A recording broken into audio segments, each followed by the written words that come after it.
दोस्तों बहुत खुशी की बात है कि आज रक्षाबंधन है और जा रहे हैं धनंजय ढड़कन के घर पे, जो कि धनंजय ढड़कन राखी बनवाते आप लोग को इस वीडियो में दिखाई देगा। तो ब्लॉग पर एंड तक बने रहें और हम जा रहे हैं धनंजय ढड़कन के घर पे, तो ब्लॉग पर एंड तक बने रहें।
तो फाइनली दोस्तों पहुंच चुके हैं धनंजय ढड़कन के घर पे, जो कि थोड़ी देर में धनंजय ढड़कन का घर आएगा। तो ब्लॉग पर एंड तक बने रहिए।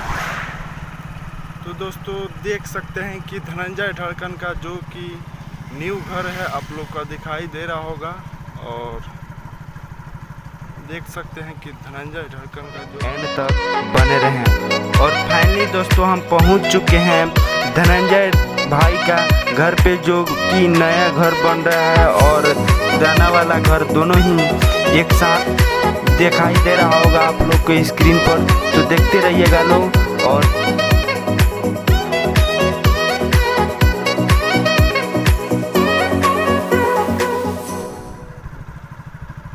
वही घर है और इनका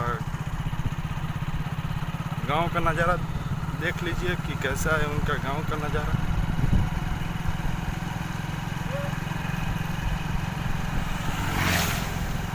तो वीडियो अच्छा लगा होगा तो चैनल के कर देना सब्सक्राइब और साथ में बेल आइकन प्रेस कर देना, ताकि ऐसे ऐसे वीडियो आप तक पहुंचते रहे।